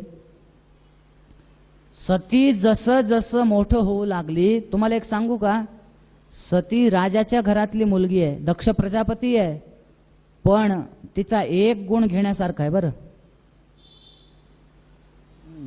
सांगू, आता बघा तो गुण कोणाकोणाला घ्यायचा आहे ते. पण ती लहानपणी काय करायची ह्याच्यातलं सांगतो. सर्व बाल गुणाक्रांताम सदा स्वालयकारिणीम, स्व आलयकारिणीम. आलय म्हणजे घर, स्व म्हणजे स्वतःचं. म्हणजे लहान असतानापासून सगळे घरातले काम सुद्धा ती स्वतःची स्वतः करायची. मी राजाची मुलगी, मी प्रजापतीच्या घरातले, मी कसे काम करू. सगळ्या सुखसुविधा असताना ठीक आहे केलं नाही तर चालेल, पण एखाद्या वेळेस जर आडी अडचणीला जर काही झालं त्यावेळेस म्हणू नये की नाही आता मी कसं करू. या सतीच्या ह्या लहानपणापासून सुद्धा आपण हे शिकू शकतो की आपलं काम आपण केलं पाहिजे. जो दुसऱ्यांवर अवलंबून राहतो त्याचं काय होतं. बरेच दिवस झाले, आता हळूहळू सती माता मोठ्या होऊ लागल्या. पुन्हा ब्रह्मदेव आले, म्हणले ह्याचं काय चालू आहे अजून, हे मस्त आता मोठी झाली घरात मस्त खेळत बसली. ब्रह्मदेव आले, ह्यांना घाई काय, महादेवाचा अपमान करायचा आहे, अजून तीच घाई. सतीला सांगितलं घरात काय बसली, तप कर, महादेव काय असेच येणार आहेत का. काय करावं.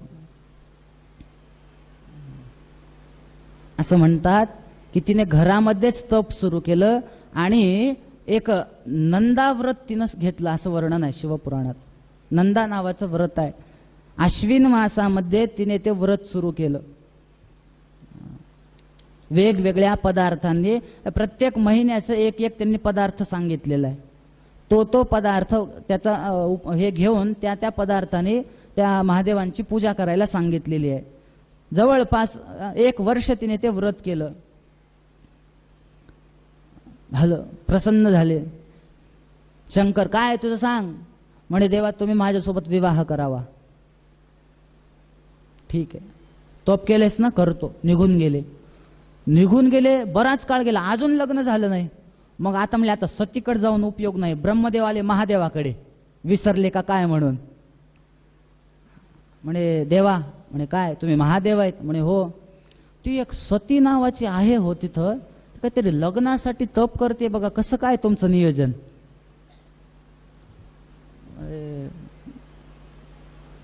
मी नाही लग्न करणार. लग्न करणार नाही म्हणल्यावर मग मात्र ब्रह्मदेव अजून घाबरले ना. असं कसं? केव्हापासून माझी धडपड चालू आहे, झालं पाहिजे लग्न, यांचं झालं पाहिजे. हो देवा, लग्न करा, फार सुख असते. महादेवांनी विचारलं कशासाठी लग्न करायचं, सुखासाठी की दुःखासाठी? कशासाठी लग्न? काय असं एक विनोदाने सांगतात की ते जेलमध्ये 2 माणसं होते एका खोलीमध्ये. माणूस सहज गेला तिथं, पोलीस वगैरे लक्ष द्यायला असतात तिथं. एक फार मोठमोठ्यानं रडू लागला. त्याला विचारलं त्या पोलिसांनी, रडायला काय झालं? काय सांगावं म्हणे. त्याने त्याच्या खिशातून एक फोटो काढला, का मुलीचा फोटो होता. म्हणे हे बघा, ही जी आहे ना, हिच्यासोबत माझं लग्न झालं नाही म्हणून मी रडतोय म्हणले. बर. पुढे गेला दुसऱ्या माणसाकडे, तोय रडू लागला. तुला रडायला काय झालं? त्याने सुद्धा खिशातून फोटो काढला आणि नेमकं त्याच पोरीचा फोटो निघाला. तुला रडायला काय झालं? काय सांगावं म्हणे, हिच्यासोबत माझं लग्न झालंय म्हणून रडतोय म्हणले. आधीचा म्हणाला हिच्यासोबत लग्न झालं नाही म्हणून रडतोय, पुढचा म्हणतोय लग्न झालं म्हणून रडतोय. शंकर म्हणाले सुख आहे की दुःख आहे, मी याच्यात पडणारच नाही, अजिबात नको. देवा तसं करू नका. नाही नाही म्हणे, पत्नी म्हणते म्हणे सुरुवातीला मी गोड गोड बोलते आणि पुन्हा मग काही नीट बोलत नाही म्हणले. तर काय करावं, महादेव काही ऐकायलाच तयार नाहीत. फार फार त्या सगळ्या ह्यांनी सांगितलं तसं करू नका, हो करा, लग्न करा. म्हणजे ठीक आहे, एका अटीवर करतो. आता तो एक नाही, तर शंकरांच्या तर 5-7 अटी आहेत. सती सोबत लग्न करण्यासाठी माझ्या काहीतरी अटी आहेत. म्हणजे काय अटी आहेत ऐका म्हणे आता. परंतु यादृशीं कांतां ग्रहिष्यामि यथापणं तच्छृणुष्व हरे ब्रह्मन् युक्तमेव वचो मम. माझ्या एक अटी सांगतो आता ऐका. ते मान्य असतील तर मी लग्न करणार. ब्रह्मदेव म्हणाले सांगा पटपट काय अटी आहेत. सांगतो ऐका. सगळ्यात पहिली अट माझी अशी आहे की पत्नी जी आहे हे मी सांगितलेलं ऐकणारी पाहिजे. बर. दुसरी अट अशी आहे, मी जेव्हा अध्यात्मामध्ये असेल त्या बायकोने मला असं म्हणलं नाही पाहिजे म्हणे देवदेव कशाला करताय. महादेव सुद्धा ध्यान धरून बसतात की नाही? बसतात ना. असं वर्णन आहे, महादेव विष्णूंचं ध्यान करतात, विष्णूंच्या एका एका अवयवाचं ध्यान करतात, त्या ओंकाराचं ध्यान करतात. म्हणे मी परमार्थ करत असताना बायकोने म्हणलं नाही पाहिजे म्हणे की अजिबात देवदेव करायचं नाही. मला काय कपडे घालायचे ते माझं मी बघेल. आजच्या भाषेत सांगायचं झालं, मी कशी कटिंग करायची ती मी ठरवेल, बायको नाही म्हणे. मला बायको सांगत असतात म्हणे अशी कटिंग करा, तशी कटिंग करा, इथं जायचंय तर हे घाला, तिथं जायचं तर ते कपडे घाला. मला ह्याच्यात पाडायचं नाही. दुसरी अट. बर झाल्या का अजून आहेत? म्हणजे 6 पर्यंत आहेत आता. काय काय अटी आहेत सांगा. तिने सांगितलं, शंकरांनी सांगितलं, माझी अशी एक अट आहे, तत्राप्येकंपणम मे, हे महत्वाची अट आहे, हे ऐका. असं स्वतः भगवंत सांगतात, लक्ष देऊन ऐका. तत्राप्येकंपणम मे त्वं शृणु ब्रह्मंश्च मां प्रति अविश्वासो मदुक्ते चेन मया त्यक्ता भविष्यती. ज्या दिवशी माझ्या पत्नीने माझ्यावर अविश्वास दाखवला तत्क्षणी मी तिचा त्याग करेन. मान्य आहे?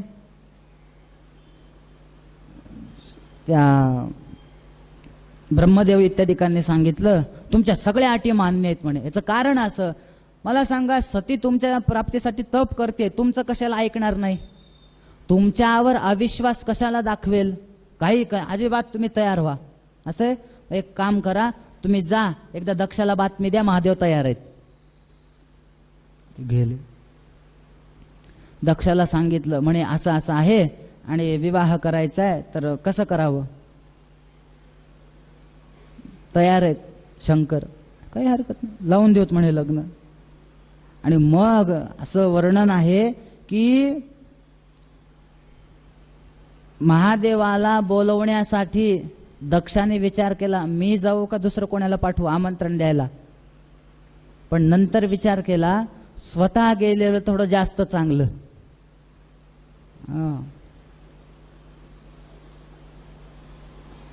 आमच्याकडे एक महाराज आहेत, त्यांचं नाव सांगत नाही, पण त्यांना घ्यायला समजा जर स्वतः तो यजमानच गाडी घेऊन आला तर ते फार खुश होतात. आणि त्या गाडीमध्ये एखादा ड्रायव्हर पाठवून दिला, महाराजांना घेऊन या म्हणलं की नाराज होतात. हे दक्षाने विचार केला, म्हणे असं जर झालं, शंकरांना जर वाटलं की दक्षाने येऊ नये का मला स्वतः सांगायला, दुसरं कोणाला पाठवतात का, आपणच गेलेलं बरं. पण म्हणले मग एकदम जाणं कसं, थोडं मला हेच वाटतंय म्हणले. बरं, महादेवाचा कधी मूड बदलेल सांगता येत नाही. आणि लग्नाला चला, पुन्हा जर त्यांच्या मनातून ते लग्नाचा विचार बाजूला गेलेला असेल आणि राग आला, पुन्हा तिसरा डोळा उघडला, झालं म्हणले आपलं कामच संपलं. त्याच्यापेक्षा नकोच. ब्रह्मदेव म्हणाले, मी जाऊ का? मी जातो, थांबा. यांना घाई. ब्रह्मदेव नारद गेले, देवा चला लवकर, ते तयार आहेत म्हणे, तिकडे मंडप टाकलाय, आता तरी चला. असं म्हणतात की जेव्हा हे सगळं ठरलं निघायचं, तुम्हाला खोटं वाटेल, आजचा योगायोग कसा आहे बघा. भगवान शिवशंकर आणि सती माता यांचा विवाह कोणत्या वारी झालाय माहितीये?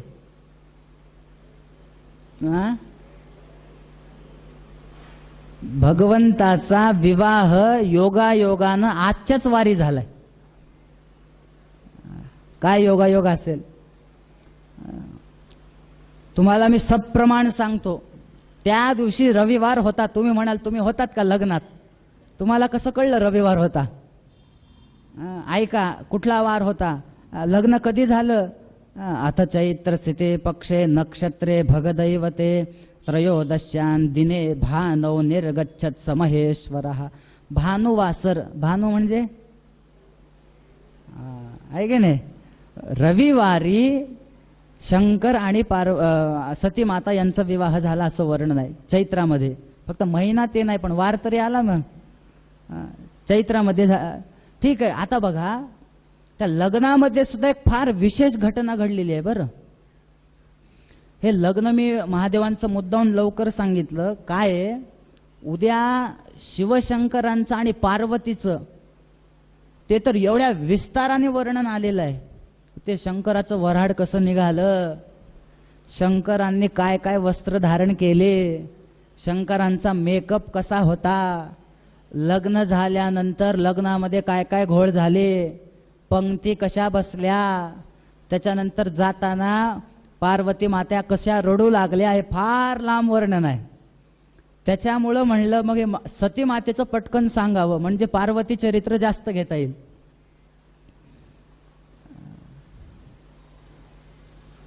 ह्यांच्या लग्नामध्ये एक सांगतो, फार एक मजेशीर एक घटना घडलेली आहे. झालं असं, लग्नामध्ये ते छोटंसं कुंड असतं, अग्नी प्रज्वलित असतो, त्याला फेरे पती पत्नी घालत असतात. झालं असं, महादेवांच्या लक्षात तिथे आलं होतं, ह्या ब्रह्मदेवाने सगळ्यात पुढे ब्रह्मदेव लग्नात अक्षता टाकायला. महादेवांनी विचार केला, याने मला ह्याच्यात अडकवलंय ना, फार आग्रह केलाय ना, ह्या मनातून फार आनंदी होतोय ना, आता बघा म्हणे मी काय करतो ह्याचं. काय आहे, शिवपुराणातलाच श्लोक आहे, अध्याय क्रमांक 19 श्लोक क्रमांक 16. इच्छेत परापकारम यहा स तस्यैव भवेद ध्रुवम इति मत्वापकारं न कुर्यात अन्यस्य पुरुषः. फार हा जो उपदेश आहे ना, हा आपल्यासाठी फार महत्वाचा आहे. म्हणजे नुसतं ह्याच्यातल्या आपल्याला कथा नाही पाहायच्यात, या छोट्याशा प्रसंगातून भगवान शिवशंकरांनी आपल्याला फार मोठं एक तत्वज्ञान दिलंय. समाजामध्ये कसं वागावं हे फार एक सुंदर सांगितलंय. हे काय सांगितलं, जो दुसऱ्याविषयी वाईट विचार करेल त्याचं वाईट व्हावं असं ज्याला वाटेल, म्हणे देव आधी त्याचं वाईट करण्याच्या आधी ह्याचं वाईट करतो. पटतंय का हे? आपण समोरच्या एखाद्या व्यक्तीचं विनाकारण वाईट चिंतन करत असू, देव त्याला तर फळ देतोच, काय असेल ते असेल, पण त्याच्या आधी ह्याला जास्त फळ देतो. हे तुम्ही कधी ऐकलंय असेल, असं म्हणतात की एका मनुष्याने शंकराची उपासना करून त्यांना एक वर मागितला. काय मागितलं? म्हणे देवा, माझा एक शेजारी आहे, आजकाल फारच त्याचं चांगलं चालू आहे, 2 महिन्यामध्ये गाडी घेतली म्हणे 4 व्हीलर. हो का? मग तुझं काय म्हणणं आहे? मला असं वाटतंय मी जे मागल ते द्याल. म्हणे हो, एक काम कर, फक्त एक आहे म्हणे, शंकरांनी एक अट घातली, काय तू जे मागशील ना, मी त्या शेजाऱ्याला दुप्पट देणार आहे. आता मात्र तो अजून म्हणजे तप केलं कशासाठी? ह्याला मिळतं एवढं मोठं म्हणून. आणि हे देव काय म्हणतायत, तुला जे भेटल ते ह्याला दुप्पट. म्हणे मग ह्याला आता दाखवतो, म्हणे फार हा गाड्या घेतो ना, फार ह्याचं चांगलं चालू आहे ना, देवा नक्की आता बदलायचं नाही. म्हणे नाही बदलत. म्हणे बघा, मी जे मागल ते त्याला दुप्पट देणार. म्हणे नक्की देणार. अरे काम करा, माझा एक डोळा फोडून टाका, माझा एक पाय तोडून टाका, माझा एक हात तोडून टाका.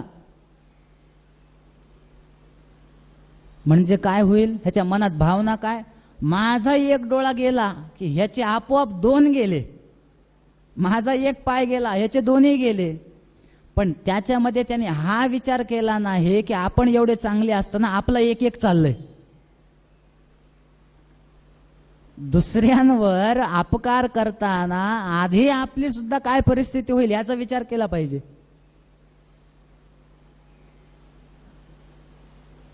ब्रह्मदेव शंकराचं वाईट करायला निघाले, पण त्यांची लग्नात फजिती अशी झाली, महादेव आणि सती माता जेव्हा प्रदक्षिणा घालू लागले त्यावेळेस असं म्हणतात की तिथं सती माता फिरत असताना ब्रह्मदेवाला सती मातेचा पाय दिसला, फक्त चरण.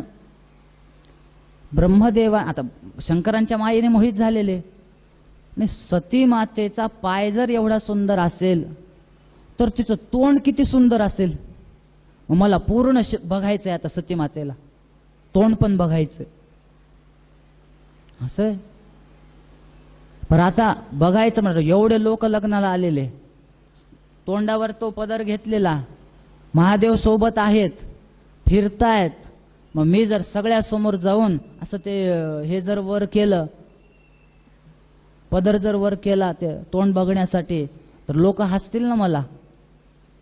पण मला तर बघायचंय, मग काय करायचं आता? बघा ब्रह्मदेवाने काय करावं? बाजूला काही झाडं होते, ते झाडं तोडली, ते लाकडं घेतली, ते लाकडं ओली केली. आता कशासाठी म्हणाल? पुढचं ऐका, तुमच्या लगेच लक्षात येईल. ते लाकडं ओली केली आणि ओली करून त्या अग्नीच्या कुंडामध्ये टाकली. कशासाठी? कळालं का आता? म्हणे मी ओली लाकडं जर यज्ञामध्ये टाकली तर त्याचा धूर होईल, आणि एवढा धूर करतो म्हणे की त्या धुरामध्ये काहीच कोणाला दिसणार नाही. त्या धुरात जाऊन सती मातेला बघून येतो म्हणे. बघा, म्हणून तर माऊलींनी सांगितलं ना, हे तुम्ही फक्त सद्गुरू, त्यांचा एक अभंग आहे, सद्गुरू वाचोनी संसारी तारक, नसेच निष्टंक आणू कोणी, सद्गुरूशिवाय दुसरीकडे जाऊ नका. इंद्र चंद्र ब्रह्म हे जे सगळे देव आहेत ना, म्हणे हे संशयाची श्रेणी छेदिती ना, यांचं काही नाही म्हणलं खरं. सद्गुरूकडे जा, ते कधीच चुकणार नाहीत. ह्यांनी ते धूर वगैरे केला सगळा. किती हुशार असतील हो ब्रह्मदेव. तोंड बघण्यासाठी धूर केला, त्या धुरामध्ये गेले आणि मुख बघून वापस आले. परंतु ते असं त्यांना वाटलं, कोणाला दिसलं नाही, परंतु शंकरांनी ओळखलं.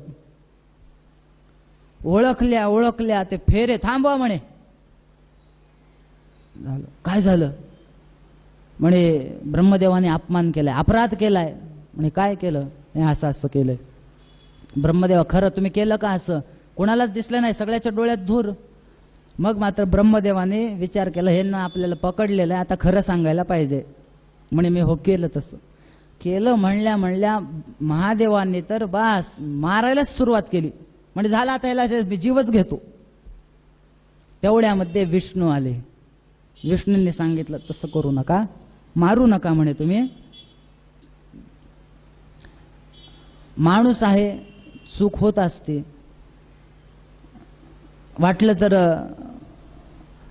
खूपच तुम्हाला वाईट वाटलं असेल, त्यांच्या ह्याच्याकडून मी माफी मागतो, पण तुम्ही त्याला मारू नका. म्हणे का बरं मारायचं नाही? म्हणे तुम्हीच ज्या वेळेस, म्हणजे जे परमतत्व शंकर जे होते, परमतत्व जे एकतत्व होतं, त्यावेळेस जेव्हा ब्रह्म विष्णू रुद्र उत्पन्न झाले, तुम्ही सांगितले ब्रह्मदेवा तुमच्याकडे सृष्टी उत्पन्न करण्याचं कार्य आहे. आता तुम्ही ह्यांना कार्य करायला सांगितलं आणि ह्यालाच जर तुम्ही मारून टाकाल तर बरं दिसणार नाही, त्याच्यामुळे तुम्ही मारू नका. ब्रह्मदेवाला सुद्धा पश्चाताप झाला, पण कधी नंतर. आधी त्यांची फजिती महादेवांनी केलीच, मग पश्चाताप झाला, नाही बाबा आपण असं करायला नव्हतं पाहिजे. पश्चाताप झाला. आणि मग म्हणतात की ज्या वेळेस विष्णू इत्यादी देवतांनी ब्रह्मदेवाकडून हे माफी वगैरे मागितल्यानंतर स्वतः शंकरांनी सांगितलं ठीक आहे, काही हरकत नाही. त्यावेळेस पासून ते सगळं, आता ब्रह्मदेव सगळे निघून गेले, सती माता आणि शिवशंकर यांचा विवाह झाला. विवाह झाल्यानंतर ते आपापल्या घरी गेले.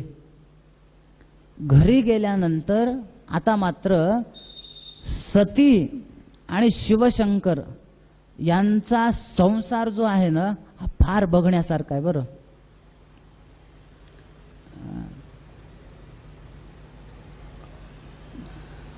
शौनकांनी हा सगळा कथाभाग ऐकला. शौनकांनी सुतांना एक प्रश्न केलाय की आचार्य कृपा करा, मी असं ऐकलंय की महादेवाने काय प्रतिज्ञा घेतली होती, जर सती किंवा म्हणजे माझी होणारी पत्नी जर माझ्यावर विश्वास ठेवणार नाही तर मी तिचा त्याग करेन. मला हे माहिती आहे की सती मातेचा त्याग शिवशंकरांनी केलेला आहे. मग असं काय सती मातेकडून अपराध घडला की त्याच्यामुळं साक्षात भगवान शिवशंकरांना आपल्या पत्नीचा त्याग करावा लागला. पुढे त्यांचा संसार कसा झाला आणि सतीचा त्याग केल्यानंतर शिवशंकरांचं पुढचं सगळं उर्वरित आयुष्य कसं गेलं, कृपा करा आणि हा सगळा कथाभाग तुम्ही आम्हाला सांगा. मग त्यावेळेस सुतांनी सांगितलं, सती मातेने कुठला अपराध केला ते मी तुला सांगतो, फक्त म्हणे आपले एक ब्रेक झाल्यानंतर. या ठिकाणी आपण थांबूयात आणि पुन्हा आपलं दररोजसारखं विष्णू सहस्त्रनाम वगैरे झाल्यानंतर आपण पुन्हा पुढचा कथाभाग सुरू करूयात. नमः पार्वती पते शिव हर हर महादेव.